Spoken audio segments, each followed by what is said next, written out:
How to navigate Google Maps tutorial.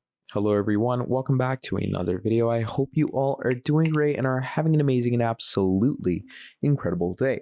I bring you back with yet another video, and in this video what we're going to be doing is we're going to be talking about how you can navigate Google Maps and how you can work with this absolutely incredible software. So to start things off, here we have Google Maps, right? So Google Maps gives you a wide area, a wide satellite view of the world, basically. Okay. It gives you a wide satellite view of Earth. So, you can get a view of Antarctica, a place that no one has pretty much ever gone to. And as you can see, Antarctica really doesn't have any map in it, right? So even places that are deserted, you do get a view of them. Then you have places like Australia, basically the world. All right. So let's take ourselves to, the main place, United States.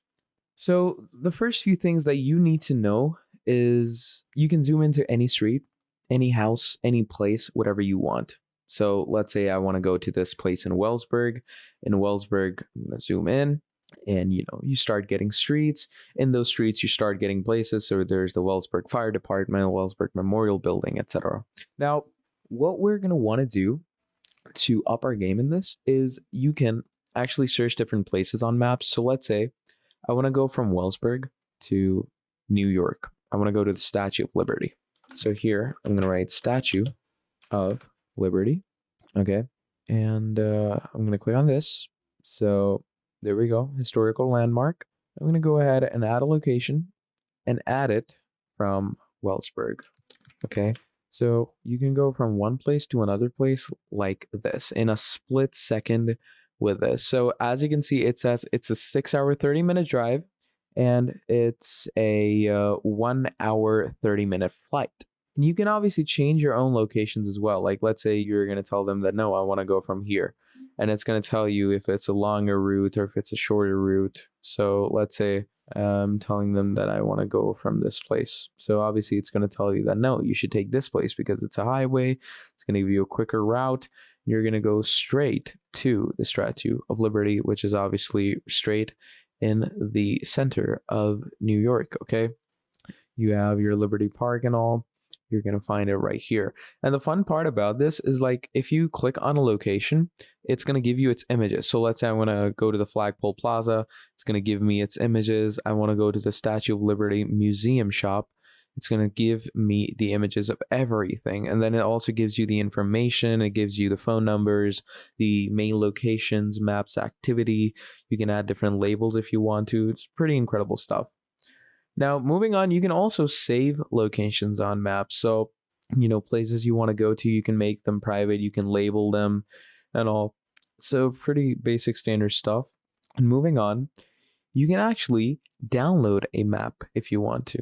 All right. And that's the best part about this.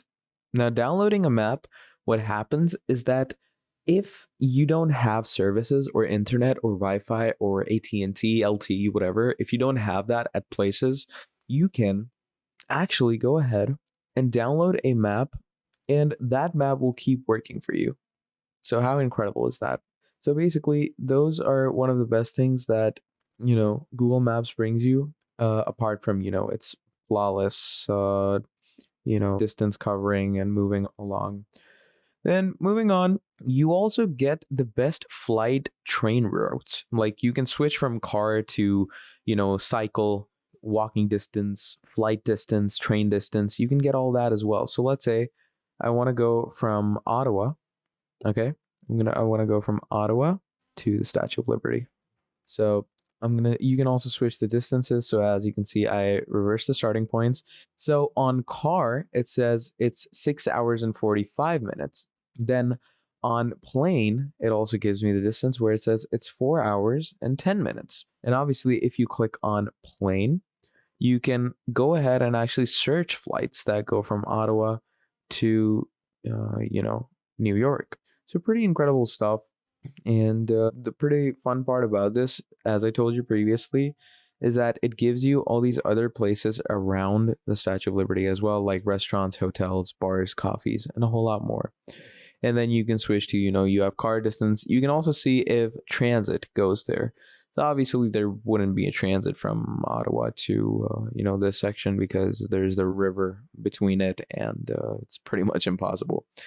Then it also gives you the walking distances. So it gives you this distance where you can actually walk all the way towards this. So, and people have actually done this, by the way. They've used Google Maps to walk from one country to another. As you can see, it says it's almost 757 kilometers, and it's going to take you around 171 hours. Okay, sure, you're going to need to keep this in mind while getting out on a walk. And it also shows you the altitudes in case, you don't get breathy and stuff. So it's going to take you almost about 7 days if you go on a walk from Ottawa to New York. Then you have cycle as well. So if you keep on cycling without a stop, it's going to take you around 2 days, 45 hours. And then obviously the obvious flights. Okay. And it's going to give you, different results of flights as well. What days the flights are on, what time the flights are on. So, pretty great, pretty incredible stuff. And this is why I love Google Maps. It gives you the best, discoveration. And this is how we're going to navigate on Google Maps. So that's pretty much about it for this video. If you enjoyed watching, please do make sure to drop down a like and subscribe to the channel. And if you want to see more videos like this in the future, let me know down in the comments below, and I'll be making a whole lot more for you. So that's all from me. Thank you for watching till the end, and I'll see all of you next time. Goodbye.